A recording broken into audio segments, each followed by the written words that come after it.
Rarde. Tidak ada di negeri manapun ajaran seperti ini. Betal Makmur yang dikatakan cipta, alam cipta. Di dalam kepala ada otak.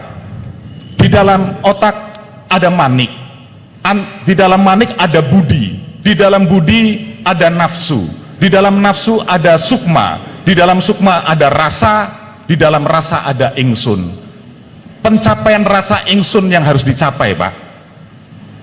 Di alam rasa juga demikian, sehingga masing-masing ini yang dikatakan ada 7 unsur yang dikatakan nembusi bumi sapitu, langit sapitu.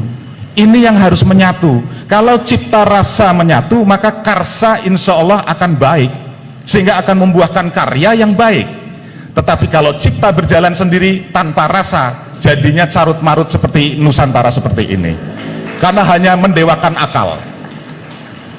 Saya juga anak sekolahan, Pak.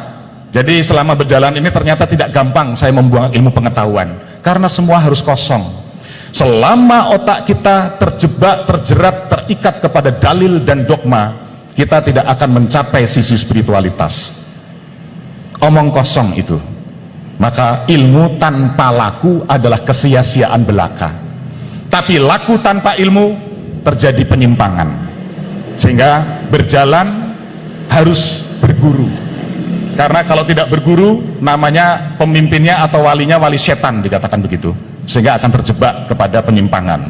Jadi manusia hidup harus memiliki guru, dan itu adalah sabda yang sudah turun sejak pertama Bhagavad Gita. Rahasia yang paling utama adalah ketika seorang brahmacari bertemu dengan guru rohani sejati, seperti perjalanan Bima bertemu dengan Dewa Ruci, seperti pertemuan Nabi Musa dengan Nabi Khidir. Hakikat, Pak, syariat tanpa hakikat adalah kekosongan belaka. Sama, hakikat pun tanpa syariat itu bid'ah atau penyesatan, sehingga dua ini harus berjalan. Disinilah konsep Siwa Buddha. Dua dat yang berbeda tetapi harus menyatu. Nah, intinya, Pak, selama saya di Lombok ini, saya menemukan satu hakikat 3 alam yang tadi saya sebut. Ternyata inilah implementasi dari jagat cilik, jagat gede.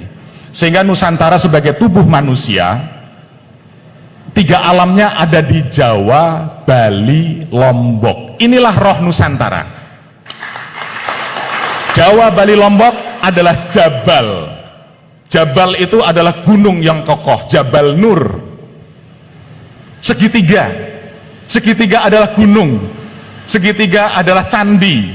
Sehingga segitiga ini, gunung itu adalah lambang jati diri manusia.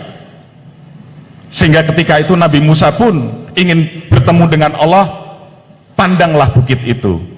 Ini yang menjadi kawruh di dalam meditasi. Ketika kita konsentrasi, kita harus melihat ujung hidung kita. Itu segitiga, Pak. Artinya kita memandang diri sendiri. Sehingga Lombok, kalau di dalam kawruh Jawa, di dalam ritual Jawa, dipasang paling atas pada tumpeng. Sehingga Lombok sebagai alam cipta. Sehingga saya bilang, secara spiritual kami mendirikan Narayana, kemudian ada satu tetenger yang harus kami dirikan. Ini merupakan satu bukti yang tadi bapak-bapak sudah katakan. Apa yang bisa kita perbuat? Apa yang bisa kita buat?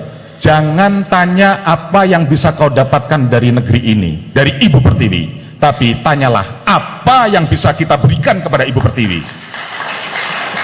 Disitulah konsep dharma, Pak. Disitulah konsep bakti. Setelah manusia memahami ilmu yang tinggi sekalipun, ujung-ujungnya adalah bakti. Bakti adalah menggerakkan roda dharma untuk menjalani karma, menggapai moksa. Tanpa roda dharma ini bergerak, kita hanya menciptakan samsara, penderitaan yang berkepanjangan. Sehingga sebagai akhir kata, karena waktu sudah habis, mungkin bisa dilanjutkan pertemuan-pertemuan berikutnya. Intinya, Pak, kami nyuwun pangestu